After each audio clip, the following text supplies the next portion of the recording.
Hey Corona Diary, it's currently day 18. I just want to apologise that last night there wasn't a regular video. There won't be tonight either, and potentially the next couple of nights, I'm not really sure. So the reason for that is I've been struggling to record. My next door neighbour has been drilling. Unfortunately for me, every time I've been ready to record and have got dressed ready for it, sadly next door are drilling loud in this particular room. That wall just there where that picture is above my finger, they're drilling just below that, and the last couple of days they've been drilling on that same wall but further towards my bed up here. But it's now moved further down here, which means it's even louder, and it is so loud I wouldn't be able to talk to you all properly. I'd be shouting, and it would be a bit like Smack the Pony with that guy with the massive phone screaming down, hello? I don't know if anyone's ever seen that, but anyway, it would be a bit like that. It's just not manageable. So I found a space where it's been quiet for about half an hour now. Now usually it's in bursts, so hopefully I'll be able to get this all done before it happens again. So in terms of my videos, the minute I think that I've got enough time to film a block, I will be. But until that stops, you may be missing my evening videos. So apologies for that. I have loads to do and it's frustrating for me at the moment because I want to get my videos done. I want to be able to give people something to watch that's positive or fun. I just wanted to start out by explaining that because I know a lot of you that watch this will be watching those other videos, and I don't want people to panic about me or my health right now. So once they finish doing their works next door and I feel like there's been a long enough space for me to be able to do it, then I will just get back to normal on the daily videos in the evenings. So my family are well. They're okay at the moment. I've heard my son sneezing on and off, the oldest one. He's 18. I've heard him sneezing a bit, but other than that, everyone seems to be doing okay currently. So once again, I do hope that you're all doing well. I hope that other people are well, they're healthy, and being careful if they do need to go outside. So I do really hope and pray that you and your families and friends or colleagues are all doing well. So in terms of the news, there was actually more news yesterday, so I shall get through it as quick as I can. There was a death toll of 2,921 yesterday. Pussycat doll Ashley Roberts is dancing on social media for people to join along with. Now, I don't actually know what platform she's using or what times. I have no idea of the details, so if you do know, please drop me a comment. I don't always get the finer details from things. I did have a look and couldn't see anything, and I'm the world's worst at Googling things. So if you know, please do let everybody know in the comments section. It might be helpful to somebody. I saw a mother who gave birth alone during the pandemic has praised the NHS staff for taking excellent care of her under challenging circumstances. I believe this lady is actually a nurse herself, and she wasn't allowed a birthing partner. The father couldn't be there because he's a high risk as well. So unfortunately, that lady did give birth alone, and she has praised the staff for doing an excellent job. And that's something really important to remember. The praise for the NHS staff right now really goes a very long way. They deserve it because they are putting themselves at risk to help others, and I don't think any amount of thank you really is enough, to be honest. At the end of the day, we're all human, and those people going to work each day don't know what they're going into. They have hard times. They've got hard decisions to make. And ultimately, they're human like us. Everybody is scared. And they are in great danger and they know it. And that is really awful and difficult for me to digest. So I just hope and pray that you and everyone around you are doing okay. An NHS critical care nurse who is on the front line fighting against COVID-19 in London has said it feels like working in a war zone, and I'm sure it probably does. They must leave their jobs exhausted, absolutely exhausted, mentally and physically. And this is going to live with them for years to come, unfortunately. A virus expert has told Sky News it is suspicious that countries where mask wearing is commonplace have got coronavirus under control. Think what you will of that. Everyone's got different opinions about the masks. So I actually ordered one yesterday. I don't know when I'll get a chance to wear it. It's a reusable mask. I don't know how I feel about them, but given the fact that I'm high risk, if for some reason I needed one or felt the need, it's there. So I can make my mind up over time whether I feel that it's appropriate to need to wear it. You don't wear them unless absolutely necessary. I know that much so far. And I don't know that I'm going to need to, but I thought it was just safest to pick one up when I saw it because I knew that it wouldn't take too long to get to me. And it's just there because there's something that have been difficult to get hold of. I was shopping somewhere that had them, so I didn't go out of my way to purchase it. It was available on the home screen of a website that I had done some shopping on, and I just thought it would be wise to pick one up just in case I decide that it's necessary that I need to wear it at some point. I don't know that I will. It probably won't get used, but it's definitely worth me picking up the one. So retailers hiked the price of cough and cold medicines by 10.7% last week, according to a snapshot analysis of the impact of coronavirus on the economy. I quite believe it. As I've pointed out in a previous video, there are garden items and games that are being hiked in price on Amazon too. Unfortunately, it appears that some businesses are hiking prices and cashing in on this pandemic, and that really infuriates me and upsets me. I know there's difficulties, and I know there's difficult times with people being paid wages and having their jobs still. But I don't think it's fair that people are being charged quite the amount that they are with some things. The increases in some places are too high in my opinion. But I'm only going on how I feel. I'm sure some of you would be able to put this to me in a way that it's, comes across in a different light perhaps. I'm naive. I don't work for a retailer, and so I know there will be different key elements that will go into making those decisions. I just feel it's okay to make increases, but not to take the pee with it.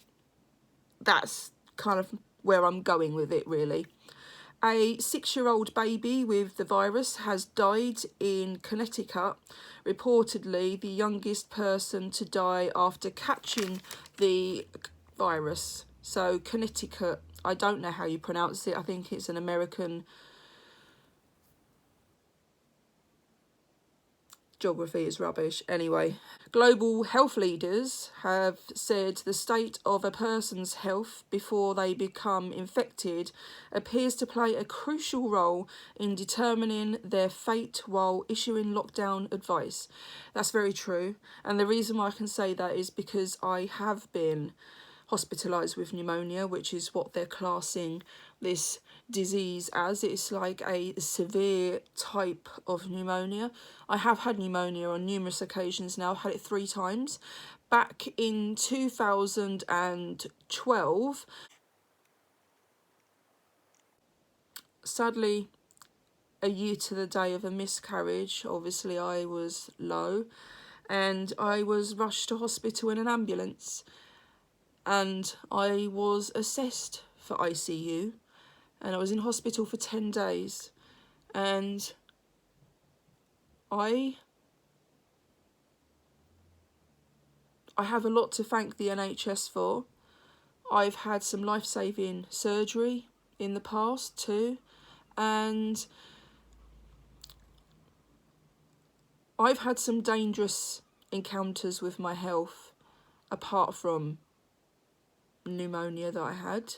I made a full recovery, but ultimately I've got scarred lungs, which is what they're warning people of now.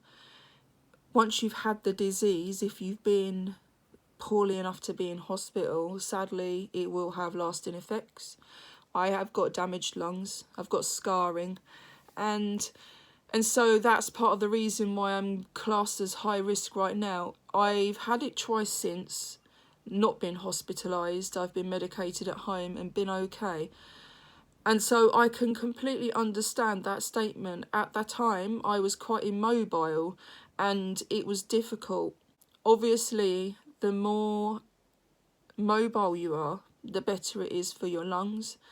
You need the fresh air and you need the exercise. I can't stress that to people enough.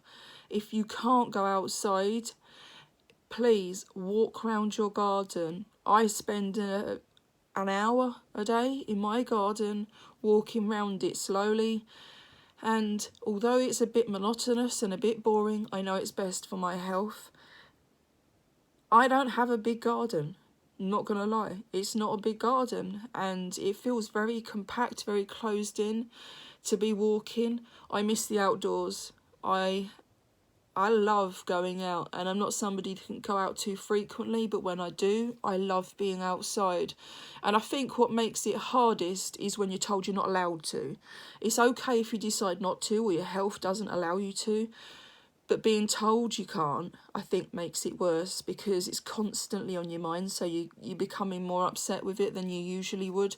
I'm not somebody that goes out all the time anyway, so I think because I've been told I'm not allowed, that makes it that bit much harder, and I'm sure you all understand that too. There'll be many of you watching this that will be going through exact same feelings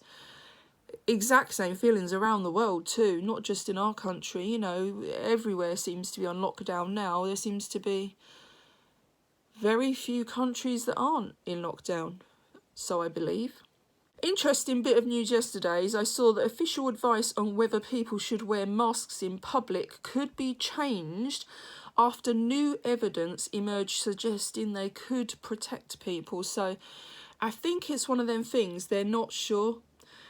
There's no evidence to suggest it, but there's no evidence against it. There's some evidence abroad that it has helped slow.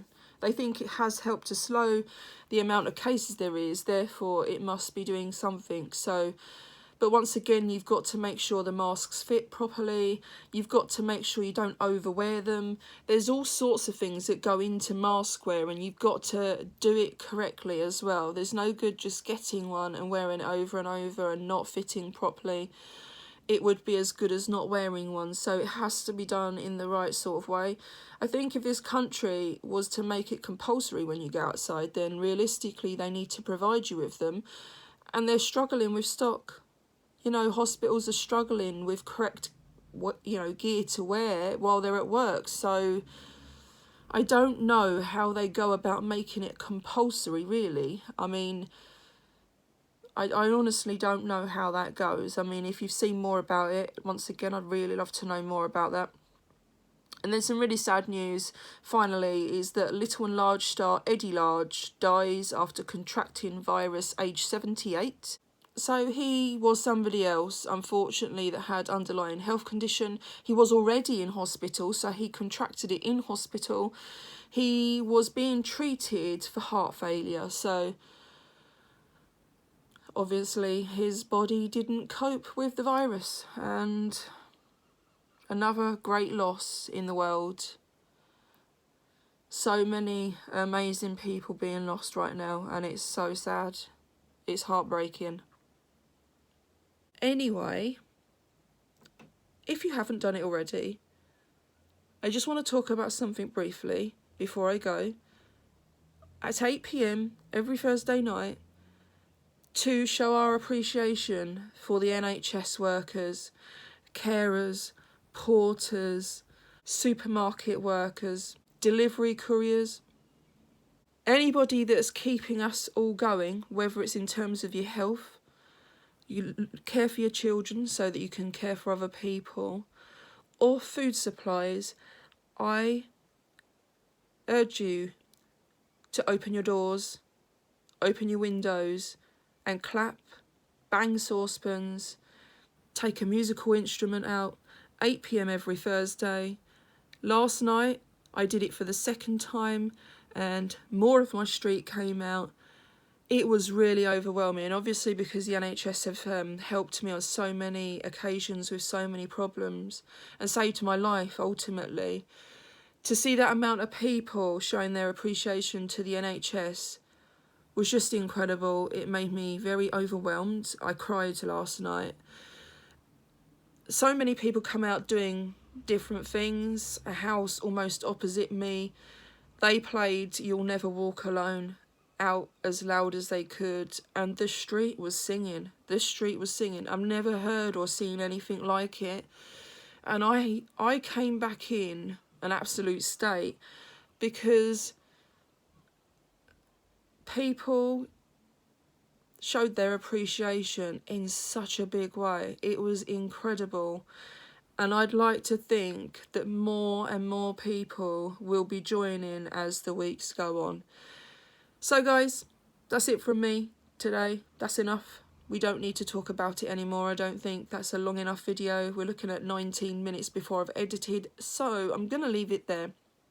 Please do give me a clapping emoji in the comments section for the people I've just mentioned to show our appreciation. That would mean a lot to me. Take care of yourselves, stay safe, stay healthy, and I'll see you tomorrow with my next update. Bye everyone.